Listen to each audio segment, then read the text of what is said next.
Livro A Doutrina Secreta, volume 2, de Helena Petrovna Blavatsky. Apêndice da 15ª sessão. Título: A Evolução Cíclica e Karma. A evolução espiritual do homem interno e imortal constitui a doutrina fundamental das ciências ocultas. Para ter uma compreensão, ainda que imperfeita, de semelhante processo, deve o estudante crer que: item letra A.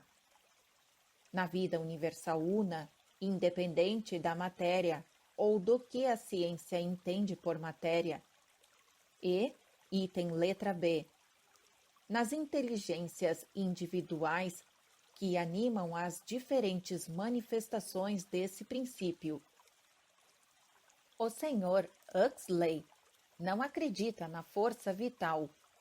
Outros homens de ciência acreditam. O livro do Dr. J. Hutchinson Stirling, no que diz respeito ao protoplasma, ocasionou algum dano a esta dogmática negativa. Também o professor Bailey se decidiu em favor de um princípio vital e as conferências do Dr. Richardson sobre o éter nervoso têm sido citadas frequentemente. As opiniões se acham, portanto, divididas.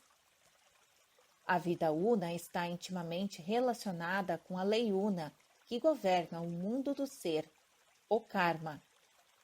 Em seu sentido exotérico e literal, esta palavra quer dizer simplesmente ação, ou melhor, uma causa que produz seu efeito. Esotericamente, o karma é uma coisa inteiramente diversas em seus efeitos morais de grande alcance. É a infalível lei de retribuição. Falar aos ignorantes sobre a verdadeira significação, as características e a suma importância desta lei eterna e imutável, dizer que nenhuma definição teológica de uma divindade pessoal pode dar uma ideia deste princípio impessoal, mas sempre ativo e presente, é falar em vão. Não se pode, tampouco, dar-lhe o nome de providência, porque a providência para os teístas, ao menos para os cristãos protestantes, recai em um criador pessoal masculino, enquanto que para os católicos romanos é uma potência feminina. A divina providência tempera suas graças para melhor assegurar os efeitos. Diz Hogan. Ela as tempera e o que o karma, a princípio sem sexo, não faz. Nas duas primeiras partes desta obra, mostramos que ao primeiro palpitar da vida renascente, Isbhavat, a radiação cambiante das trevas imutáveis e inconscientes na eternidade, passa em cada novo renascimento do cosmos de um estado inativo para outro de atividade intensa, que ele se diferencia e então começa a sua obra através da diferenciação. Essa obra é o karma. Os ciclos são também dependentes dos efeitos produzidos pela mesma atividade.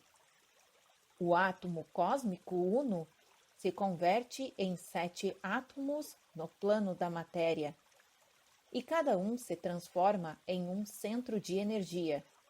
Aquele mesmo átomo se converte em 7 raios no plano do espírito, e as 7 forças criadoras da natureza, irradiando-se da essência raiz, seguem umas a via da direita, outras a via da esquerda, separadas até o fim do kalpa, e sem embargo estritamente enlaçadas.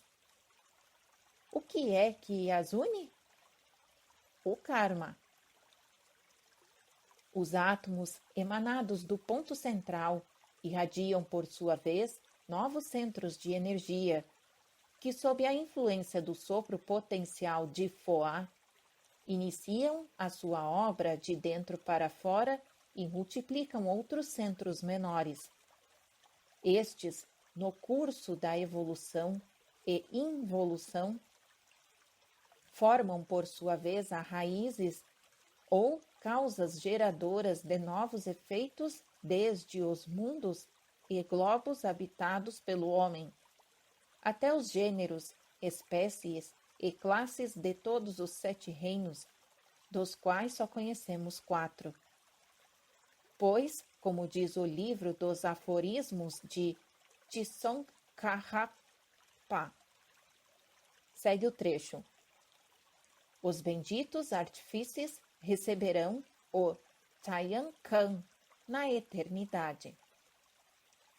Fim do trecho, continuação. Tayankan é o poder ou conhecimento que permite dirigir o impulso da energia cósmica no sentido conveniente. O verdadeiro budista, que não reconhece nenhum Deus pessoal, nenhum Pai ou Criador do céu e da terra, crê no estado em uma consciência absoluta, Adi Buddhi. E o filósofo budista sabe que há espíritos planetários, os Dayankohans. Mas, apesar de admitir vidas espirituais, mesmo estas sendo transitórias na eternidade, não deixam de ser, conforme a sua filosofia, Maya do dia, a ilusão de um dia de Brahma, um curto Manvantara de 4.320 milhões de anos. O Insim não é para servir às especulações do homem, pois o Senhor Buda proibiu todas as indagações desse gênero. Os Dayankohans e todos os seres invisíveis, os 7 centros de suas emanações diretas, os centros menores de energia, são o reflexo direto da luz una. Os homens estão ainda muito distanciados deles. Por isso que todo o cosmos visível se compõe de seres produzidos por si mesmos, as criaturas do karma. Considerando assim que um Deus pessoal não passa de uma sombra gigantesca projetada no vazio do espaço pela imaginação do homem ignorante. Observação número 1. Trecho retirado do Catecismo Budista, na questão 122, por o Sr. Occult, presidente da Sociedade Teosófica. Continuação da narrativa. Ensinam os budistas que só 2 coisas são eternas objetivamente: o Akasha e o Nirvana, e que ambas se identificam em uma só, não passando de Maya quando estão separadas. Segue agora um trecho em destaque. Todas as coisas saíram de Akasha, ou Svabhavat, em nossa terra, em obediência a uma lei de movimento que lhe é inerente e desaparecem após uma certa existência. Do nada jamais saiu alguma coisa. Não cremos em milagres, e por isso negamos a criação e não podemos conceber um Criador. Fim do trecho. Observação número 2. Retirado do mesmo livro O Catecismo Budista, porém da questão 123. Continuação da narrativa. Se perguntasse a um Brahmane da seita Advaita se ele crê na existência de Deus, a resposta seria provavelmente igual à que recebeu Jacob Liot: eu próprio sou Deus. Ao passo que um budista, sobretudo um singalês, se limitaria a sorrir dizendo: não há Deus, não há criação. Contudo, a filosofia fundamental dos eruditas advaitas é idêntica às dos budistas, e uns e outros têm igual respeito à vida animal, acreditando que toda criatura da terra, por pequena e humilde que seja, é uma parcela imortal da matéria imortal. A matéria tendo para eles um significado muito diferente do que tem para os cristãos e os materialistas, e que todas as criaturas estão sujeitas ao karma. A resposta do Brahmane teria ocorrido a todo filósofo antigo, cabalista ou gnóstico dos primeiros tempos. Ela encerra o espírito mesmo dos mandamentos délficos e cabalísticos, pois a filosofia esotérica resolveu desde há séculos o problema do que o homem foi, é e será. Sua origem, seu ciclo de vida, interminável na duração das encarnações e renascimentos sucessivos, e sua absorção final na fonte de onde proveio. Não é, porém, a ciência física que poderemos algum dia pedir a decifração do homem, como enigma do passado ou do futuro, pois que nenhum filósofo nos pode dizer o que é o homem, nem mesmo o homem tal como o conhecem a fisiologia e a psicologia. Não sabendo se o homem era um deus ou uma besta, a ciência decidiu-se por hoje associá-lo com a última, fazendo-o descender de um animal. Certamente a tarefa de analisar e classificar o ser humano como animal terrestre pode ser deixada à ciência, que o ocultista, mais que ninguém, consideram com veneração e respeito, reconhecem o seu campo de investigação, assim como a obra magnífica por ela realizada, por progressos alcançados em fisiologia e até certo ponto em biologia.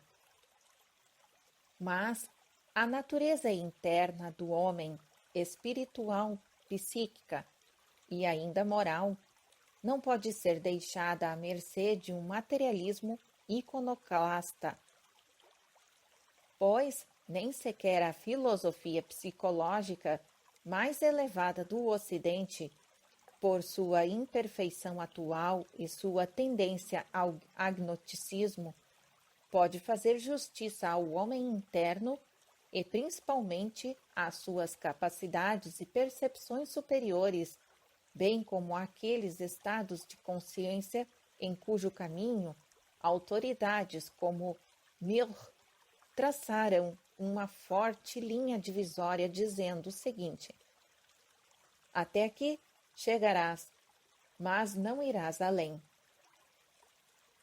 Nenhum ocultista negaria que o homem, da mesma forma que o elefante e o micróbio, o crocodilo e o lagarto, a folha de erva e o cristal, seja em sua constituição física o simples produto das forças evolutivas da natureza, através de uma série inumerável de transformações, mas ele apresenta um aspecto diferente. Não é contra as descobertas antropológicas e zoológicas, baseadas sobre os restos fósseis do homem e do animal, que se insurgem todos os místicos, e quantos creem em uma alma divina, mas tão só contra as conclusões intempestivas que resultam de teorias preconcebidas e elaboradas para se ajuntarem a certos preconceitos. As premissas dos homens de ciência podem ser, ou não, sempre verdadeiras, e como algumas destas teorias têm vida efêmera, as deduções serão sempre parciais, como o evolucionismo materialista.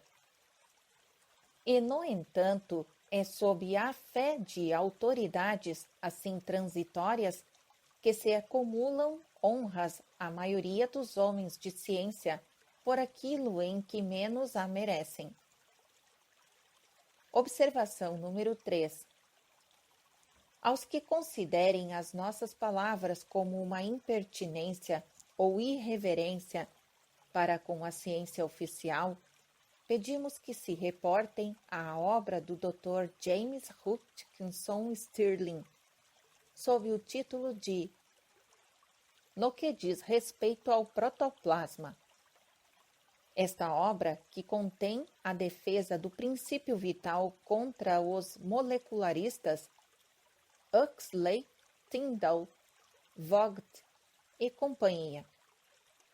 E julguem-se, é ou não verdade que, apesar de nem sempre estarem corretas as premissas científicas, são elas, contudo, aceitas para preencher um vazio ou lacuna em algum tema favorito dos materialistas.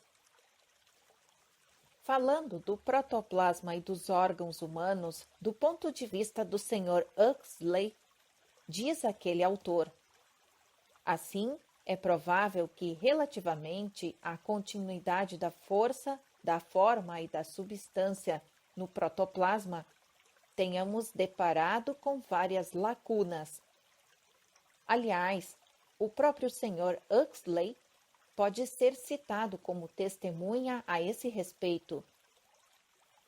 Não é raro encontrarmos em seus trabalhos a admissão de probabilidades onde somente a certeza deveria ter lugar. Afirma ele, por exemplo, é mais que provável que quando o mundo vegetal estiver totalmente explorado, verificaremos em todas as plantas que são dotadas dos mesmos poderes. Quando se enuncia de modo definitivo uma conclusão, é sobremodo decepcionante ver, como neste caso, que as premissas estão ainda por estabelecer. Eis outra passagem em que vemos fenderem-se os alicerces sob os nossos próprios pés.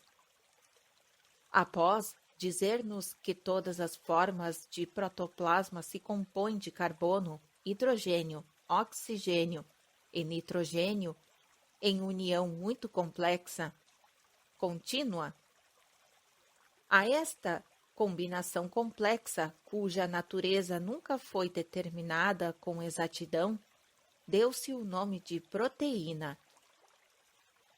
Significa isso, em termos inequívocos, que o Sr. Huxley identifica o protoplasma com a proteína e, devendo que o afirma de um ser necessariamente verdadeiro quanto a outra, segue-se que ele reconhece nunca ter sido determinada com exatidão a natureza do protoplasma e que para ele, inclusive, a causa ainda está sob júdice. Tal admissão é também reforçada por estas palavras. Se usamos este termo proteína com a cautela naturalmente aconselhada pela nossa ignorância relativa das coisas que se representa, e etc., etc. Este trecho foi retirado das páginas 33 e 34 da edição de 1872 da réplica do Sr. Huxley no IEST. E é esse o eminente Huxley, o rei da fisiologia e da biologia, que vamos surpreender no jogo da cabra cega com premissas e fatos. Depois disso, de que então não será capaz o peixe miúdo da ciência. Fim da observação número 3. Continuação da narrativa. Para que a obra do karma, nas renovações periódicas do universo, se torne mais evidente e inteligível ao estudante, quando este chegar à origem e evolução do homem, é mister que ele nos acompanhe agora no exame da influência oculta nos ciclos kármicos sobre a ética universal. A questão é a seguinte: exercem alguma influência sobre a vida humana ou têm relação direta com ela essas misteriosas divisões do tempo chamadas yugas e kalpas pelos hindus, e às quais os gregos deram o nome tão expressivo de ciclos, anéis ou círculos. A própria filosofia esotérica esclarece que esses ciclos perpétuos do tempo recomeçam constantemente, de modo periódico e inteligente no espaço e na eternidade. Há ciclos de matéria. Observação número 4. Os ciclos de matéria, título de um ensaio escrito pelo professor Winchell em 1860. Continuação da narrativa. E há ciclos de evolução espiritual, e há também ciclos de raças, de nações e de indivíduos. Permitirá a doutrina esotérica que cheguemos a um conhecimento mais profundo da ação dos ciclos? Esta ideia foi admiravelmente expressa em uma importante obra científica. Segue o trecho em destaque.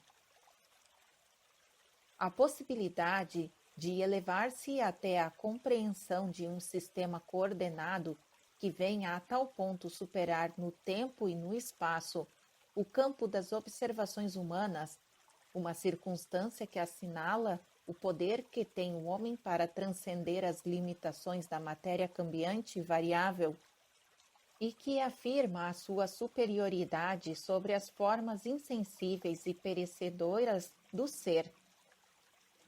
Há, na sucessão dos acontecimentos e em sua relação com as coisas coexistentes, um método de que a mente humana se apodera e que usa como baliza, marchando para adiante ou para trás ao longo dos séculos da história material, que a experiência do homem não pode jamais certificar.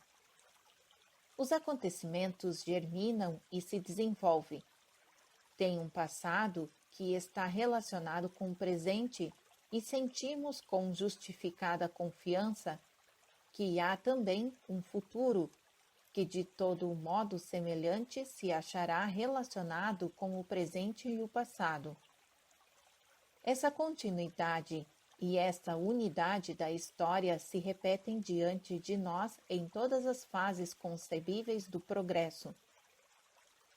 Os fenômenos nos proporcionam os fundamentos para a generalização de duas leis que constituem verdadeiros princípios de adivinhação científica, os quais só eles permitem à mente humana penetrar nos anais selados do pretérito e nas páginas por abrir do futuro.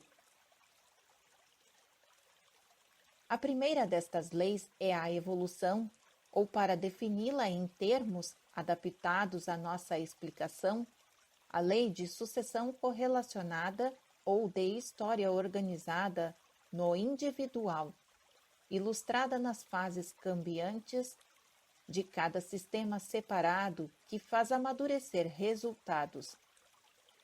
Estes pensamentos evocam o passado sem limite e surpreendem o futuro imensurável da história material, como que abrem horizontes infinitos e conferem à inteligência humana uma existência e uma visão isentas das limitações do tempo e do espaço e da causalidade finita, elevando-a a uma sublime concepção da inteligência suprema, cuja morada é a eternidade. Fim do trecho. Observação número 5. Retirado do livro A Vida do Mundo, nas páginas 534, 535 e 548. Continuação da narrativa. Segundo os ensinamentos maia, a aparência ilusória da ordenação de acontecimentos e ações sobre esta terra muda e varia com as nações e os lugares. Mas os traços dominantes da vida de cada homem estão sempre em harmonia com a constelação sob a qual nasceu, ou, poderíamos dizer, com as características do princípio que anima ou da divindade que lhe preside a existência, chamam-se Dayan Kohans, como na Ásia, ou arcanjo, como nas igrejas grega e latina. No simbolismo antigo era sempre o sol, mas o sol espiritual e não o físico, que se acreditava enviar os principais salvadores e avatares. Daí o laço de união entre os Budas, os avatares e tantas outras encarnações do Sete Supremo. Quanto mais se aproxime do seu protótipo no céu, tanto melhor para o mortal cuja personalidade foi eleita por sua própria divindade pessoal, o sétimo princípio, para a sua mansão terrestre. Porque a cada esforço de vontade no sentido da purificação e da união com esse Deus próprio, um dos raios inferiores se interrompe e a entidade espiritual do homem é atraída cada vez mais para o alto, para o raio que sucede ao primeiro, até que, de raio em raio, o homem interno é absorvido no raio uno e mais elevado do Sol Pai. Assim, pois, os sucessos da humanidade estão em coordenação com as formas numéricas, uma vez que as unidades simples desta humanidade promanam todas da mesma fonte, o Sol central e sua sombra, o Sol visível, porque os equinócios e os solstícios, os períodos e as diversas fases do curso solar, astronômica e numericamente expressos, são somente os símbolos concretos da verdade eternamente viva, ainda que pareçam ideias abstratas aos olhos dos mortais não iniciados. E isto explica as extraordinárias coincidências numéricas com as relações geométricas, como assinalado por diversos autores.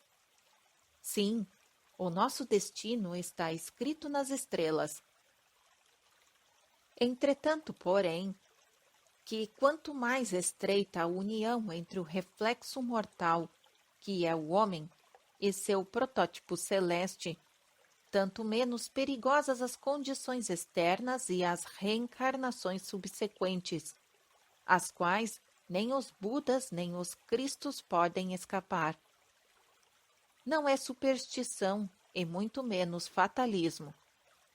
Este último parece implicar a ação cega de uma força ainda mais cega. Durante a sua estada na Terra, não pode fugir ao seu destino dominante, mas pode escolher entre dois caminhos que conduzem àquela direção e chegar à meta, se é que lhe está reservada, ou com as níveas vestes do mártir, ou com a roupa tisnada de um voluntário da senda do mal. Porque há condições externas e internas que podem exercer influência sobre o uso de nossa vontade no conduzirmos as nossas ações, e está em nosso alvedrio eleger um ou outro dos dois caminhos. Os que creem no karma não podem deixar de crer no destino que cada homem, do berço ao túmulo, tece ao redor de si mesmo, fio por fio, como a aranha a sua teia. E esse destino é dirigido ou pela voz celeste do invisível protótipo exterior a nós, ou pelo nosso mais íntimo astral, ou homem interno, que muito frequentemente é gênio do mal da entidade encarnada. Ambos influenciam o homem externo, mas um deles tem que prevalecer, e desde o princípio desse conflito invisível, a austera e implacável lei da compensação intervém e segue o seu curso, acompanhando lance por lance as flutuações da luta. Quando o último fio se acha tecido e o homem se deixa enredar na malha de seus próprios atos, vê-se ele sob o império absoluto desse destino que ele mesmo elaborou. Este, então, o imobiliza, igual uma concha inerte presa ao firme rochedo, ou o arrasta como uma pena, como no torvelino, levantado por suas próprias ações. E isto é o karma. Um materialista, tratando das criações periódicas do nosso globo, assim as expressou em uma só frase: todo o passado da Terra não é senão um presente não desenvolvido. O autor era Buckner, que nem de longe suspeitava estar repetindo um axioma dos ocultistas. É também verdade, como observa Burmeister, que segue o trecho. As pesquisas históricas sobre o desenvolvimento da Terra demonstraram que o hoje e o ontem assentam na mesma base, que o passado se desenvolveu do mesmo modo porque se desenvolve o presente e que as forças em ação permanecem sempre as mesmas. Fim do trecho. Observação número 6. Trecho retirado de A Força e Matéria de Buckner. Continuação da narrativa. As forças, ou melhor, os seus númenos, são certamente as mesmas. Portanto, as forças fenomenais devem ser também as mesmas. Mas quem pode assegurar que os atributos da matéria não se tenham modificado sob a ação da evolução proteica? Como pode o materialista afirmar com a confiança com que o faz Rosmasler, que diz o seguinte: esta conformidade eterna na essência dos fenômenos dá a certeza de que o fogo e a água possuíram em todos os tempos as mesmas propriedades e as possuirão sempre. Fim do trecho. Observação número 7. Retirado do mesmo livro de Buckner. Continuação da narrativa. Quem são os que obscurecem o segredo com palavras sem sabedoria? E onde estavam os Huxleys e os Buckners quando as fundações da Terra foram lançadas pela Grande Lei? Esta mesma homogeneidade da matéria e esta mesma imutabilidade das leis naturais em que tanto insiste o materialismo constituem um princípio fundamental da filosofia oculta, mas tal unidade se baseia na inseparabilidade do espírito e matéria. Se por acaso os dois se divorciassem, todos, o cosmos cairia no caos e no não ser. Portanto, é absolutamente falso. E uma demonstração a mais da grande presunção de nossa época, que todas as grandes transformações geológicas e as terríveis convulsões do passado tenham sido produzidas por forças físicas ordinárias e conhecidas, como afirmam os homens de ciência.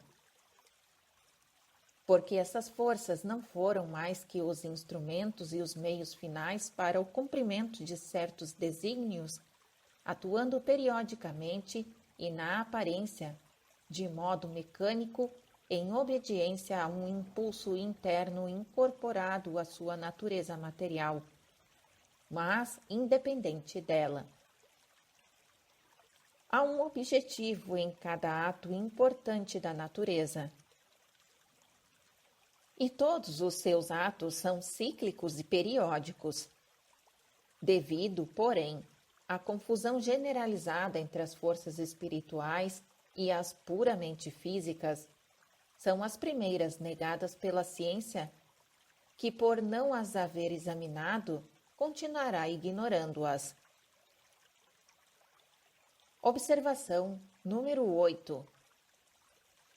Dirão os homens de ciência: negamos porque no campo de nossas experiências jamais se apresentou algo parecido. Observa, porém, o fisiólogo Charles Richter, que diz o seguinte: seja, mas pelo menos já demonstrastes o contrário? Não negueis, pois, a priori. A ciência atual não progrediu o suficiente para vos conferir esse direito. Fim da observação número 8. Continuação da narrativa. Agora segue um trecho que Hegel comentou. A história do mundo principia com o seu propósito geral, a realização da ideia do espírito somente de um modo implícito, isto é, como natureza, um instinto inconsciente e oculto, bem profundamente oculto, e todo o processo da história tende a converter em consciente esse impulso inconsciente. Manifestando-se deste modo em forma de simples existência natural, a vontade natural, o que se chamou o lado subjetivo, os apetites físicos, o instinto, as paixões, os interesses privados, assim como a opinião e o conceito subjetivo, aparecem espontaneamente desde o começo. Esse vasto conjunto de volições, interesses e atividades constitui os instrumentos e os meios de que se vale o mundo do espírito para realizar os seus fins, levando-o a adquirir consciência de si mesmo. E tais fins outros não são os de encontrar-se a si mesmo, alcançar a si mesmo e contemplar-se a si mesmo como realidade concreta. Pode-se, contudo, discutir, e tem sido mesmo discutido, que estas manifestações de vitalidade por parte de indivíduos e de povos, mediante as quais buscam eles atingir seus próprios fins, sejam ao mesmo tempo os meios e os instrumentos para a consecução de um objetivo mais vasto e mais elevado, de que nada sabem, e que realizam inconscientemente. Sobre este ponto, expressei a minha opinião desde o início e defendi a nossa hipótese. E a nossa crença de que a razão governa o mundo e tem, por conseguinte, governado a história. Com relação a esta existência substancial, independente do universo, tudo que lhe está subordinado e dela depende, servindo de meios para o seu desenvolvimento. Fim do trecho. Observação número 9. Registrado no livro Leituras Filosóficas da História, na página 26, da tradução inglesa de Seabrae. Continuação da narrativa. Nenhum metafísico ou teósofo poderia objetar a estas verdades, que se acham todas incorporadas aos ensinamentos esotéricos. Há uma predestinação no que se refere à vida geológica do nosso globo, assim como na história passada e futura das raças e das nações. Tem isso estreita relação com o que chamamos karma, e os panteístas ocidentais chamam nemesis e ciclos. A lei de evolução nos está levando agora ao longo do arco ascendente de nosso ciclo, até que os efeitos mais uma vez se fundirão com as causas, hoje neutralizadas, identificando-se com elas, e tudo o que haja sofrido a influência dos efeitos terá recuperado sua harmonia original. Este será o ciclo de nossa ronda particular, um simples instante na duração do grande ciclo, ou Mahayuga. Os belos conceitos de Hegel encontram aplicação nos ensinamentos da ciência oculta, que nos mostram a natureza obrando sempre com um propósito determinado, cujos resultados apresentam sempre dois aspectos. Já os assinalamos em nossos primeiros livros de ocultismo com as seguintes palavras. Segue um trecho em destaque. Assim como nosso planeta efetua anualmente uma revolução ao redor do Sol e ao mesmo tempo gira sobre o seu eixo em cada 24 horas, cumprindo deste modo ciclos menores dentro de um ciclo maior, assim, a obra dos períodos cíclicos menores se realiza e recomeça no curso do grande Saros. A revolução do mundo físico, segundo a doutrina antiga, é acompanhada de uma revolução similar no mundo do intelecto, pois a evolução espiritual do mundo procede por ciclos, tal como a evolução física. Assim é que observamos na história uma alternação regular do fluxo e refluxo na maré do progresso humano.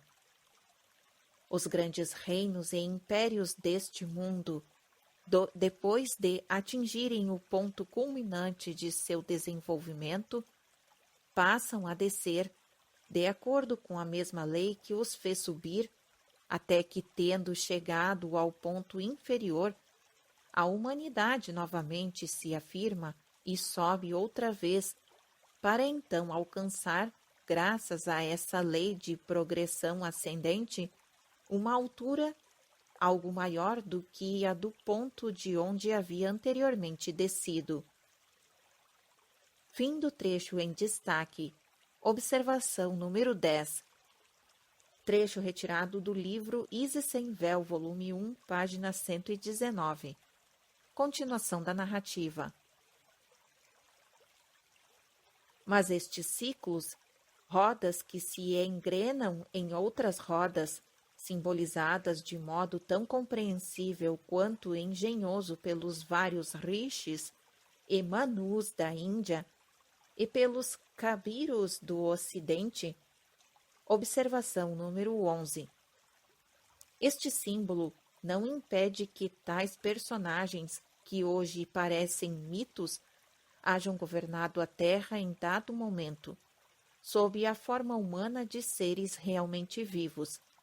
Embora fossem homens verdadeiramente divinos e semelhantes a deuses, a opinião do coronel Valancey e também do conde de Gebelin e de que os nomes dos gabiros parecem ser todos alegóricos, sem outra significação que a de um almanaque, com as mudanças das estações calculadas para os misteres da agricultura.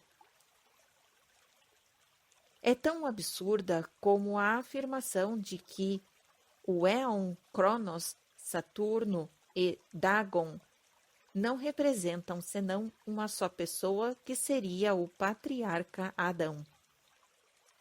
Os Cabiros foram os instrutores da humanidade em agricultura, por serem os regentes das estações e dos ciclos cósmicos. Daí a razão por que foram eles que regularam como espíritos planetários ou anjos mensageiros os mistérios da arte da agricultura. Fim da observação número 11, continuação da narrativa. Não incluem de uma só vez e ao mesmo tempo toda a humanidade. Daí a dificuldade de identificá-los e distingui-los uns dos outros em seus efeitos físicos e espirituais, sem que haja uma compreensão nítida de suas relações com as nações e as raças, e de sua influência sobre elas quanto ao respectivo destino e evolução. E este sistema não pode ser compreendido se a ação espiritual de tais períodos, de certo modo prefixados pela lei kármica, for separada de seu curso físico. Os cálculos dos melhores astrólogos serão inúteis, ou pelo menos imperfeitos, a menos que se leve em conta esta ação dual entendida naquele exato sentido. Ora, tal entendimento só pode ser alcançado por meio da iniciação. O grande ciclo abrange o progresso da humanidade desde o aparecimento do homem primordial de formas etéreas. Ele circula através dos ciclos internos da evolução progressiva do homem, desde o homem etéreo ao semi-etéreo e ao puramente físico até a libertação do homem de sua veste, pele e de sua matéria. E depois prossegue seu curso descendente e passa de novo ao ascendente, para recolher-se ao atingir o ponto culminante da roda, quando a serpente mavantárica engole a própria cauda, e são decorridos 7 ciclos menores. Estes são os grandes ciclos de raça que incluem por igual todas as nações e tribos pertencentes àquela raça especial, mas dentro deles há ciclos menores ou nacionais, como também ciclos de tribos que seguem seu próprio curso sem dependerem uns dos outros. O esoterismo oriental lhe dá o nome de ciclos kármicos. No Ocidente, onde a sabedoria pagã foi repudiada como a obra das potências tenebrosas que se supõe a estarem em guerra permanente contra o Deus de uma pequena tribo, Jeová, toda a plena e solene significação da Nêmesis grega, ou karma, foi totalmente esquecida. Se não fosse isso, os cristãos teriam compreendido melhor a profunda verdade de que Nêmesis não possui atributos, e que se a temida deusa é absoluta e imutável como princípios, somos nós, as nações e os indivíduos, que a pomos em ação e lhe traçamos o rumo. Karma Nêmesis é quem cria as nações e os mortais. Mas, uma vez criados, são estes que a convertem em uma fúria ou em um anjo que recompensa. Sim, são sábios os que rendem culto a Nêmesis, como diz o Coroa Prometeu. Observação número 12. Seria mais acertado dizer os que temem Karma Nêmesis. Continuação da narrativa. É pouco sábios aqueles que acreditam poder propiciar à deusa por meio de sacrifícios e orações, ou fazer desviar a sua roda do caminho que tomou. As três parcas e as fúrias, sempre atentas, só na terra são os seus atributos, e nós mesmos os criamos. Não há retorno possível dos caminhos trilhados por seus ciclos, conquanto sejam esses caminhos obra nossa, porque somos nós, individual ou coletivamente, que os preparamos. Karma Nemesis é um sinônimo de providência, menos o motivo, a bondade e todos os demais atributos e qualificativos finitos, atribuídos à última de maneira tão pouco filosófica. Um ocultista ou um filósofo não falará de bondade ou de crueldade da providência, mas, identificando-a com o karma nemesis, não deixará de ensinar que ela protege os bons e vela sobre eles, nesta vida como nas futuras, e que pune os que praticam más ações. Sim, até seu 7º renascimento.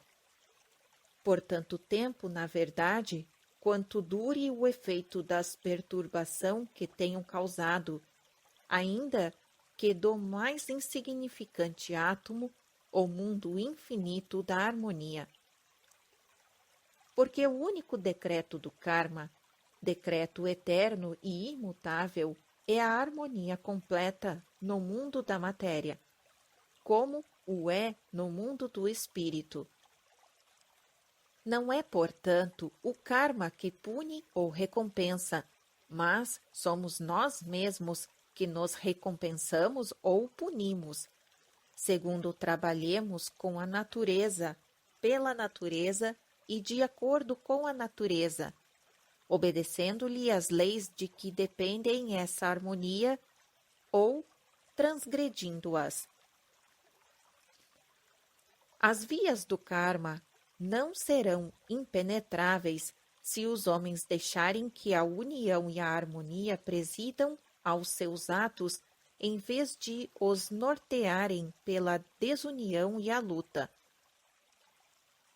Nossa ignorância desses processos, que uma parte da humanidade chama de caminhos sombrios e inextricáveis da providência, enquanto outra parte vê neles a ação de um cego fatalismo, e uma terceira a obra de um simples acaso, sem que haja Deus ou demônio a guiá-la, nossa ignorância, dizíamos, certamente que desapareceria se nos dispuséssemos a atribuí-los às suas verdadeiras causas. Com o conhecimento real, ou pelo menos com uma convicção firme de que os nossos próximos não procurariam causar-nos danos maior do que os que nós pensássemos em fazer-lhes, 2/3 do mal que há no mundo se desvaneceriam. Se nenhum homem prejudicasse o seu semelhante, karma nemesis não teria motivo para intervir, nem armas com que executar o seu ofício. É a presença constante entre nós dos elementos de luta e de oposição. É a divisão das raças, nações, tribos, sociedades e indivíduos em Caíns e Abéis, lobos e cordeiros, que constituem a nossa causa principal dos caminhos da providência.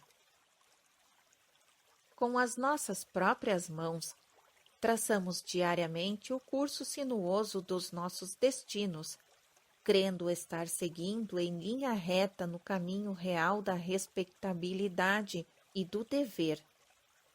E nos queixamos depois de que sejam tão sombrias e inextricáveis essas curvas sinuosas. Caímos estupefatos diante do mistério que nós próprios fabricamos e dos enigmas da vida que não queremos resolver, e depois acusamos a grande esfinge de nos devorar. Em verdade, não há um acidente em nossa vida, não há um dia mau ou uma desgraça, cuja causa não possa ser encontrada em nossas próprias ações, nesta ou em outras existências. Se alguém infringe as leis da harmonia, ou conforme a expressão de um teósofo, as leis da vida, deve estar preparado para cair no caos que ele mesmo produziu. Porque, segundo as palavras deste escritor, segue o trecho agora. A única conclusão a que podemos chegar é que são as próprias leis da vida que se vingam, e, portanto, que todo anjo vingador não é senão a representação simbólica da reação dessas leis. Fim do trecho. Continuação da narrativa. Consequentemente, se alguém há desarmado em presença de tais leis imutáveis, não somos nós os artífices de nossos destinos, mas antes aqueles anjos guardiões da harmonia. Karma nemesis, outra coisa, não é senão o efeito espiritual dinâmico de causas produzidas e forças postas em ação pelas nossas próprias obras. É uma lei de dinâmica oculta que uma quantidade de energia desenvolvida no plano espiritual produz efeitos muito maiores que a mesma quantidade aplicada no plano físico da existência objetiva. Semelhante estado de coisas deve perdurar até que a instituição espiritual do homem esteja completamente desperta, e isto não acontecerá antes que tenhamos conseguido libertar-nos de nossas grosseiras vestes de matéria, antes que principiemos a pautar os nossos atos de acordo com a voz interior, em que seguirmos sempre os impulsos externos, impulsos que são devidos aos nossos sentidos físicos, ao nosso corpo egoísta e grosseiro.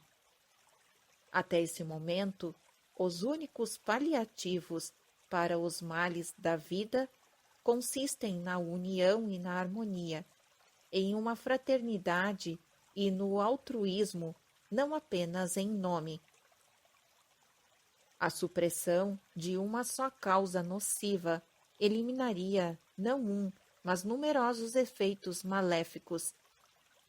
E se uma fraternidade ou ainda várias fraternidades não bastam para impedir que as nações, por vezes, se degolem mutuamente, a unidade de pensamento e de ação, as investigações filosóficas nos mistérios do ser, impediriam sempre algumas pessoas que se esforçam por compreender o que até então lhes parecia um enigma, de gerar causas adicionais e infortúnio em um mundo tão cheio de males e de dor.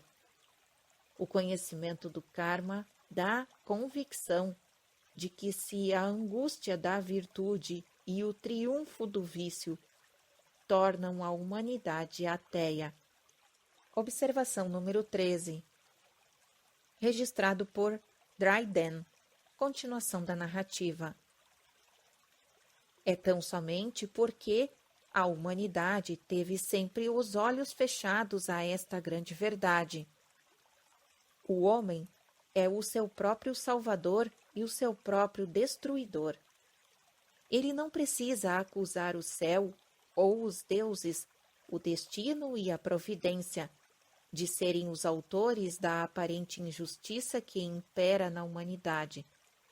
Mas deve ter presente e repetir aquele fragmento de sabedoria grega que recomenda ao homem abster-se de acusar aquele que justo, ainda que misterioso, nos conduz infalível por caminhos ignotos do pecado ao castigo. E são estes atualmente os caminhos por onde seguem os grandes países europeus. Todas as nações e tribos dos arianos ocidentais, assim como os seus irmãos orientais da quinta raça, tiveram sua idade de ouro e sua idade de ferro, seu período de relativa irresponsabilidade, ou sua idade satya, de pureza. E agora várias delas estão em sua idade de ferro, ou Kali Yuga, uma idade de trevas e de horrores. Por outro lado, é verdade que os ciclos exotéricos de cada nação se derivam diretamente dos movimentos siderais e deles são dependentes conforme se demonstrou. Tais movimentos se acham inseparavelmente ligados aos destinos das nações e dos homens.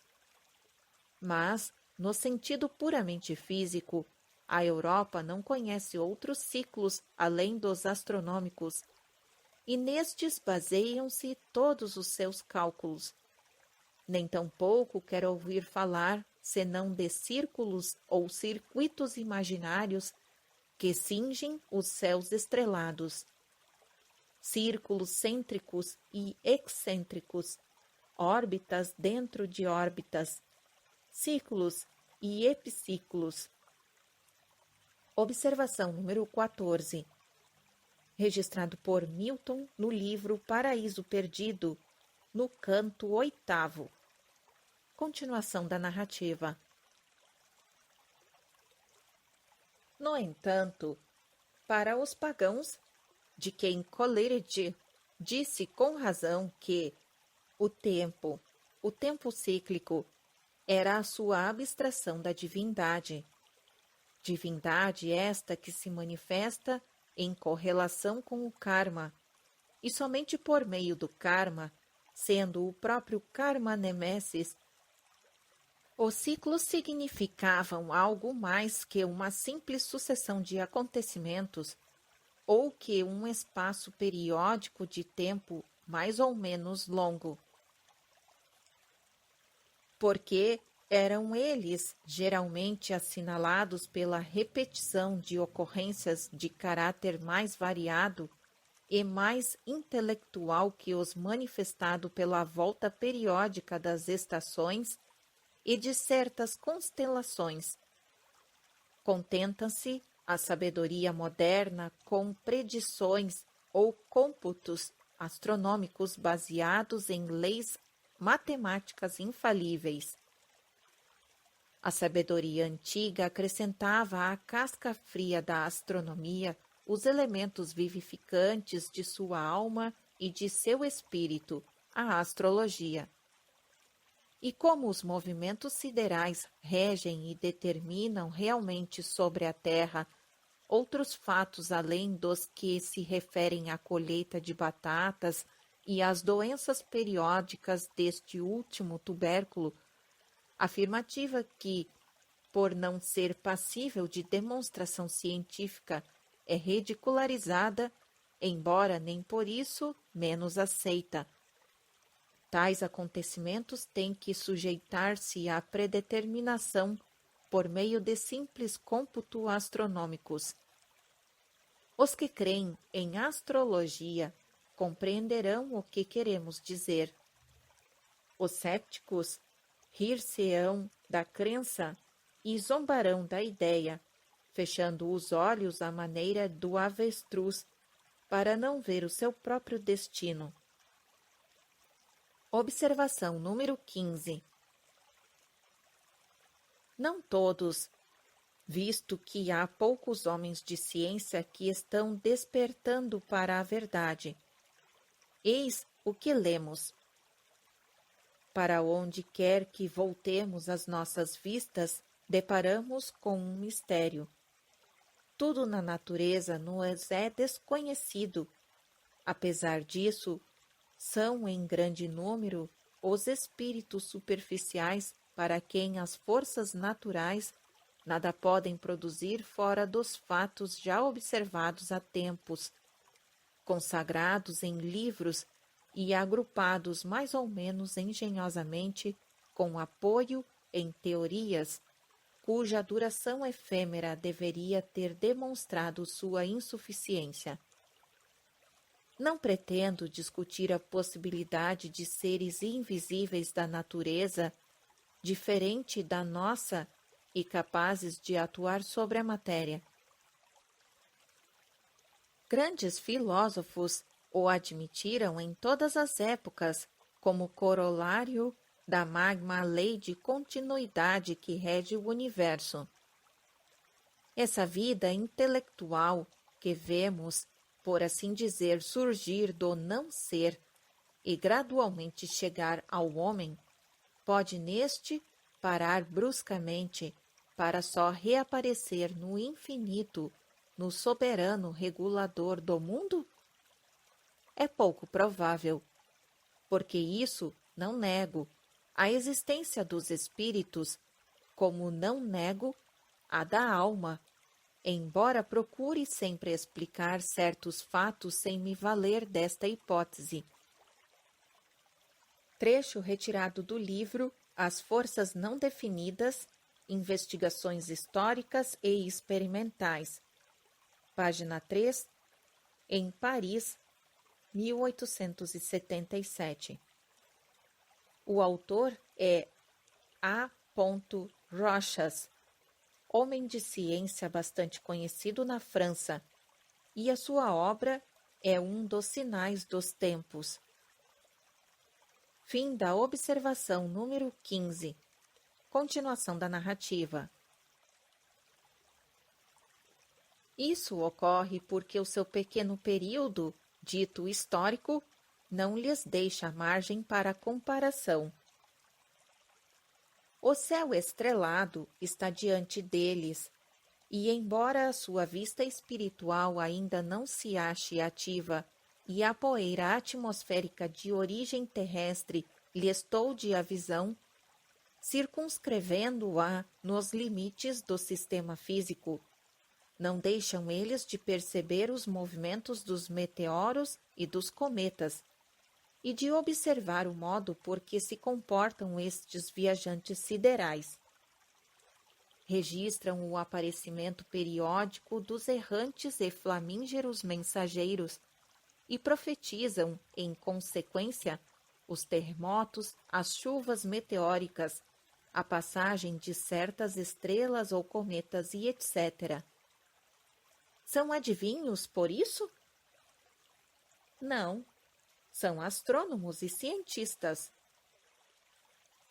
Por que, então, não hão de merecer crédito os ocultistas e os astrólogos, tão sábios quanto os astrônomos, quando profetizam a volta de algum acontecimento cíclico, baseando-se nos mesmos princípios matemáticos? Por que devem ser ridicularizados quando afirmam saber que tal volta há de ocorrer? Havendo os seus antepassados e predecessores anotado o retorno de semelhantes acontecimentos, cada qual no seu devido tempo, em um período que abrange centenas de milhares de anos, a conjunção das mesmas constelações deve necessariamente produzir, se não o mesmo efeito, pelo menos um efeito similar. Devem ser levadas a ridículo essas profecias por causa da afirmativa referente a centenas de milhares de anos de observações e aos milhões de anos atribuídos às raças humanas? Não é a ciência, por sua vez, escarnecida por aqueles que se atêm à cronologia bíblica em razão de seus algarismos geológicos e antropológicos muito mais modestos? Deste modo, o karma promove o equilíbrio, até mesmo do riso da humanidade, e expensas mútuas das seitas, das associações científicas e dos indivíduos. Entretanto, a predição de acontecimentos futuros, que tais com base na autoridade da repetição dos ciclos, não pressupõe nenhum fenômeno de ordem psíquica. Nem previsão ou profecia é, como não o é o anunciar um cometa ou uma estrela vários anos antes de seu aparecimento. É tão só o conhecimento que resulta de cálculos matemáticos exatos, o que permite aos sábios do Oriente prognosticarem, por exemplo, que a Inglaterra se acha em vésperas de sofrer tal ou tal catástrofe, que a França se aproxima de tal ou tal ponto do seu ciclo, e que a Europa em geral está ameaçada, ou melhor, em vésperas de um cataclismo, ao qual a vem conduzindo o seu próprio ciclo kármico de raça. Naturalmente que a nossa opinião sobre a credibilidade dos informes varia conforme aceitemos ou repudiemos a afirmativa de que se baseiam em um grande período de observações históricas. Os iniciados do Oriente asseguram haver conservado anais do desenvolvimento das raças e dos sucessos de importância universal desde o início da quarta raça, e que conhecem pela tradição os sucessos anteriores da nossa época. Além disso, os que acreditam em clarividência e em poderes ocultos não sentirão dificuldade em admitir o caráter geral da informação, ainda que seja apenas tradicional, sempre que se possa corroborar esta tradição pela clarividência e o conhecimento esotérico. Mas, no presente caso, não se reclama crença metafísica desta espécie, pois a prova nos é dada de maneira equivalente para o ocultista à evidência científica nos anais preservados por meio do zodíaco durante tempos incalculáveis. Está hoje demonstrado amplamente que os horóscopos e a própria astrologia judiciária não se baseiam inteiramente em ficções e, consequentemente, que as estrelas e as constelações exercem uma influência oculta e misteriosa sobre os indivíduos e se acham com eles relacionadas. E se o estão com os indivíduos, porque também não havia de acontecer a mesma coisa com as nações, as raças e a humanidade como um todo? Semelhante afirmação ainda encontra fundamento nos anais do zodíaco. Vamos agora examinar até que ponto os antigos conheciam o zodíaco e até que ponto o esqueceram os modernos.